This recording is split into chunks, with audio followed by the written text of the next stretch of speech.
track. I really like the homecoming track. So thank you so much for it. Gets me hyped for my workouts. So I want to talk a little bit about how I came to San Francisco. My name is Tyra Fennell, and I am a native Washingtonian. I moved here about 10 years ago after graduating from Howard University. Shout out to Howard University. And I got a job at the San Francisco Arts Commission. And the Arts Commission got a big boatload of money from the Public Utilities Commission to activate the Bayview.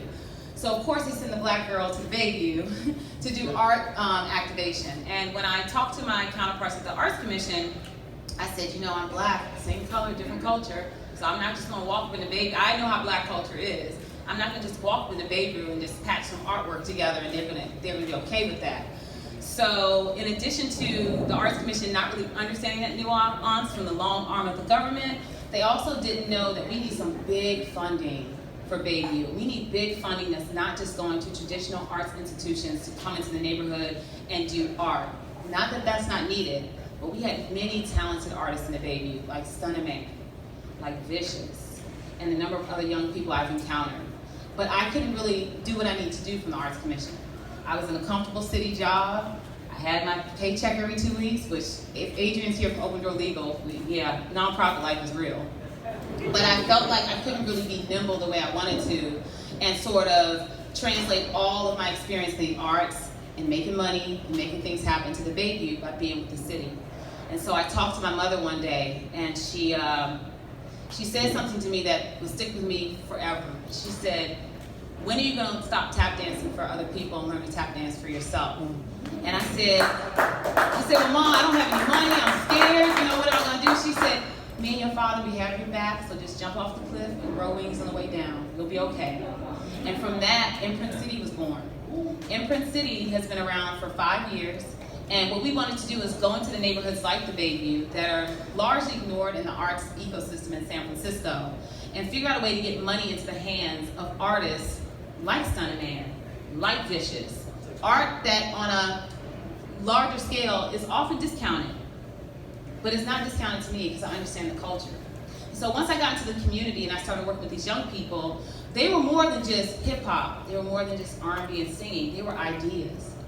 I talked to Gunna, who is his co-star in Last Black Man in San Francisco from the Fillmore. He talked about mental health, how it affects black men, how his experience in the penitentiary really taught him how traumatized black men are and how they take it into their world once they leave prison, how he wants to get involved with that.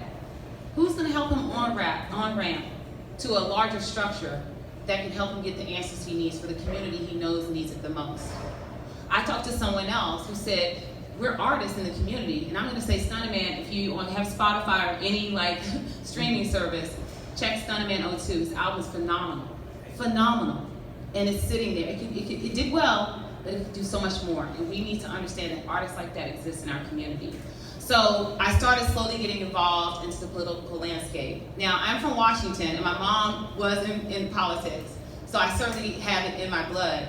But I don't consider myself a politician. One, I'm kind of wild with my mouth. So I'm slowly being mentored to sort of cake notes. Green mile cake. You know what that means. Anyway, so I never felt like politics was a structure for me. I like being in the community. I like being raw with the community. I like them they'll curse me out, and I might curse back. It's like all love. I like that kind of dynamic. And I saw often like Stunna Man, that once you get to a certain level, you're not boxing with the community in the same way. You're not getting the love in the same way. So I never saw myself growing into a political position, an elected position. But what I also saw is that who's going to be the translator between Vicious and City Hall, Vicious in the Democratic Party, Vicious in the national landscape in terms of her voice being heard? And I feel I have that talent.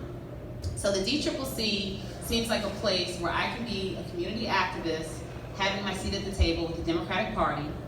I can get out there and really convince our young people in particular, but every San Franciscan that's not engaged, to register to vote and be active in your community.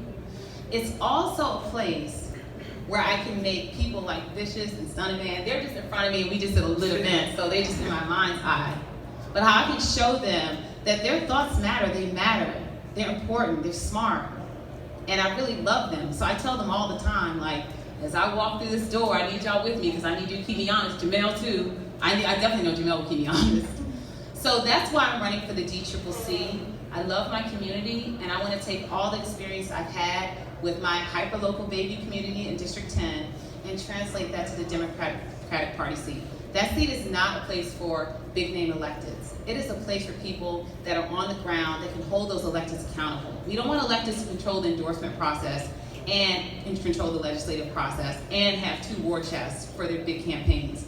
We want people that are on the ground, that are new and fresh to bring ideas to the Democratic Party. So, I don't want to do a big speech because a lot of times I go to these things and the talking points just go on and on. We just want to have a good time. This is a kickoff. But I will say you have this card in your hand, and all you have to do if you have a smartphone is take a photo of this QR code, and it will direct you to Act Blue. And that's where you can donate to my campaign. No donation is too small. We want to get you excited about $100, but we will accept $5. So as you continue your night, please consider donating. Grab a drink, meet a friend. We have everyone from the community to City Hall in the room. So love each other, connect with each other, and please come see me after the speech if you have any questions. Thank you guys for coming out. Have a wonderful night. I appreciate you so much.